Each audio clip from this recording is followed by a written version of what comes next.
억울하게 수리비를 부담하거나 서로 다툼을 겪으신 분들 당연한 거지만 내 책임입니다. 이 영상을 끝까지 보시면 이사할 때 도배 장판 그리고 수리비에 대한 불필요한 오해와 비용을 줄일 수 있습니다. 오늘 이 영상으로 총 정리해서 해결해 드리려고 합니다.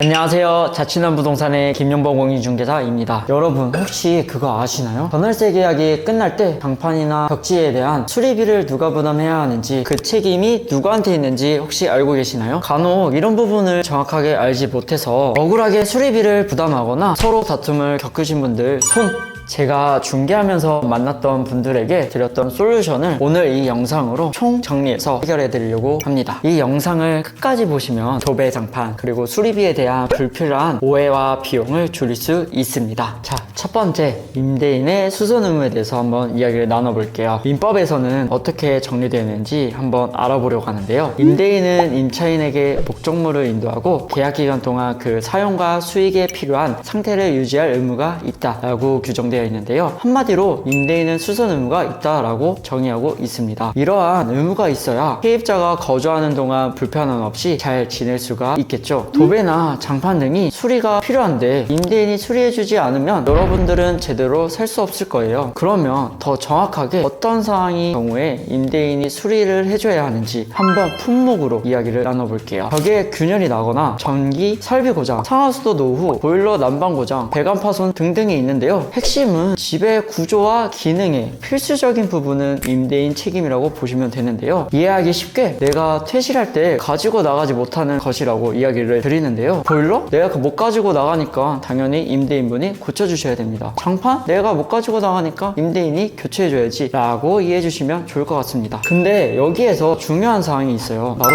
특약인데요. 예를 들어 특약에 보일러가 고장나면 임차인이 수리한다 라는 특약이 있으면 임차인이 수리해야 될 수도 있어요. 가끔 원산복구 특약을 넣어 모든 수선을 임차인에게 부담시키는 경우도 있는데요. 이런 포괄적이고 모호한 특약은 대법원에서는 인정해주지 않고 있습니다. 중요한 건 특약을 구체적이고 명확하게 써야 하는데요. 그래서 임대인 입장에서 가장 중요한 건 바로 계약서 작성 시 수선 항목을 명확하게 정리해두는 것입니다. 모호하게 임차인이 모든 수선을 부담한다 라고 쓰기보다는 형광등 교체, 열쇠 분실, 샤워기 교체는 임차인이 부담하고 보일러, 배관, 도배 장판은 임대인이 부담한다 라는 것처럼 구체적으로 조항을 나눠 기재하는 것이 좋습니다. 이렇게 하면 나중에 문제가 생겨도 계약서에 다 나와 있습니다 라는 말 한마디로 끝낼 수 있게 될 거예요. 자, 임차인의 수선 의무에 대해서 한번 알아볼 건데요. 임차인도 수선 의무가 존재하고 있어요. 쉽게 말해 집을 잘 관리하라는 뜻이에요. 법을 살펴보면 계약이 종료가 되고 집을 반환할 때까지 착하게 집을 쓰고 집을 잘 보존할 책임이 있다고 되어 있습니다. 그리고 계약이 종료되면 원상태 그대로 회복해서 집을 반환해야 하는 의무도 있는데요. 이런 의무로 인한 사소한 손상이라도 방치하게 되면 집주인과 분쟁이 생기기도 하고요. 보증금에서 수리비를 공제하는 상황도 발생하기도 합니다. 그럼 임차인이 책임지는 수리는 어떤 것이 있을까요? 핵심은 생활 중 자연스럽게 닳거나 고장이 날 수 있는 소모품이에요. 예를 들어 보면 형광등 교체, 건전지 교체, 샤워기 파손, 도어락 열쇠 분실, 실내 장식품 등 생활 속에 자연스럽게 닳거나 고장이 날 수 있는 소모품은 임차인이 교체해 주셔야 합니다. 근데 여기서 간혹 헷갈려 하시는 분들이 있는데요. 원산복구 특약을 보고 내가 들어갈 당시 그대로 100% 해놓고 나가는 건가? 라고 하시는 분들이 있는데요. 입주 당시 100% 돌려놓으라는 뜻은 아니에요. 생활 속에서 생길 수 있는 기스나 벽지색이 과하지 않을 수준의 변색 정도는 괜찮습니다. 근데 여기서 또 주의할 점이 있어요. 내 잘못으로 인한 파손은 당연한 거지만 내 책임입니다. 예를 들어 볼게요. 실수로 벽지를 찍거나 혹은 세면대 등 파손이 생겼을 경우에는 당연히 임차인이 수리하셔야 합니다. 그래서 임차인 혹은 임대인분들은 처음에 입주할 당시에 사진, 동영상 촬영을 해두시는 것을 권장하고 있습니다. 그리고 퇴거를 앞두고 있다면 집 전체 상태를 꼭 체크해서 내 실수로 훼손된 부분이 있다면 미리 수리하시거나 애매하다면 사진을 촬영하고 집주인과 먼저 이야기를 나눠보세요. 퇴거하는 날 이런 이야기를 하게 되면 서로 감정 다툼을 하거나 생각보다 더 큰 비용을 내는 상황도 발생할 수 있습니다. 이제 오늘의 주제이자 가장 자주 분쟁이 생기는 도배랑 도배랑 장판에 대해서 한번 이야기를 나눠보려고 하는데요. 결론부터 이야기를 드리면 일반적인 오염이라면 임대인이 부담하시는 게 맞습니다. 도배장판은 기본적으로 집의 마감재이자 구조체에 가까운 요소입니다. 앞서 설명드린 것처럼 내가 가져가지 못하는 것이기 때문에 임대인에게 수선 의무가 있습니다. 당연히 살다 보면 도배나 장판에 때도 타고 다를 수밖에 없잖아요. 그런데 사용했다고 수리비를 세입자 보고 내라는 것은 반칙입니다. 원칙은 자연마모는 임대인 책임, 고의과실로 인한 훼손이라면 임차인 책임인데요. 예를 들어볼게요. 햇빛에 의해 벽지가 바랬다면 누구 책임일까요? 네, 자연마모이기 때문에 임대인 책임입니다. 커피를 엎지른다거나 반려동물로 인해 찢어졌다면요? 네, 이것은 임차인 책임이겠죠. 명확하게 기준을 이해하면 이사할 때 분쟁이 분명히 없을 거예요. 자, 원칙은 자연마모는 임대인이, 고의과실로 인한 훼손은 임차인이. 이게 원칙이지만 특약에 따라 임차인이 책임질 수도 있습니다. 주의하셔야 돼요. 예를 들어 도배장판 비용은 임차인이 수선한다 라고 적혀 있다면 자연마모더라도 세입자가 부담할 수 있습니다. 가끔 모든 수선은 임차인이 해야 한다고 써달라는 임대인분들이 있는데요. 사실 이런 조항은 무효로 판단될 수 있어요. 그래서 여러분들이 계약을 할 때 꼭 이런 수선 항목에 대해서 잘 협의하셔서 어떤 상황에서 누가 책임지는지 명확하게 넣어서 분쟁을 예방하는 제일 좋은 방법입니다. 자, 오늘의 내용을 조금 정리 한번 해볼게요. 집 구조적인 하자는 임대인이, 생활 속 소모품이나 사용 중 발생하는 문제는 임차인이 수선의 책임을 집니다. 이 기준을 알고 있으면 계약 종료 후 수리비 분쟁이나 보증금 문제로 감정상하는 일이 없이 깔끔하게 정산할 수 있으니까요. 일단 이 기준을 잘 기억해 주시면 좋을 것 같습니다. 품목으로 한번 정리해 볼까요? 임대인 책임은 보일러, 수도, 전기, 벽 균열 같은 것이 있고요. 임차인 책임은 형광등 교체, 문고리 교체, 샤워기 교체 같은 게 있습니다. 하지만 계약서에 특약이 있다면 그 특약을 우선으로 적용하게 됩니다. 대신 앞서 이야기 드린 것처럼 포괄적인 단어 대신 구체적인 품목을 넣어야 된다는 점 꼭 기억해 주시면 좋습니다. 그래서 수선 항목을 세분화해서 진행 한번 해보시면 나중에 법적 분쟁을 피할 수 있으니 유용하게 잘 사용하셨으면 좋겠습니다. 자, 전월세 계약에서 누가 어떤 의무가 있는지 정확하게 감 잡으셨나요? 계약서 이미 작성하신 분은 특약 항목에 도배장판 관련된 특약이 있는지, 구체적으로 어떤 문구가 들어있는지 꼭 한번 체크해 보시고요. 없다면 계약서 작성 전에 협의해서 넣으면 좋습니다. 잠깐! 아니, 그래서 계약서 작성할 때 어떤 문구를 넣으면 좋은지 정말 궁금하시죠? 임차인은 거주기간에 중도 퇴실할 경우, 벽지장판의 오염 및 훼손으로 인해서 새로운 임차인이 교체를 희망하는 경우 임차인이 벽지장판의 수리비를 부담하기로 하며, 거주기간 만기 퇴실할 경우에는 특별한 고의과실이 없을 경우 임대인의 수선 의무에 따라 수리하기로 한다 라는 특약을 넣는 것을 추천드립니다.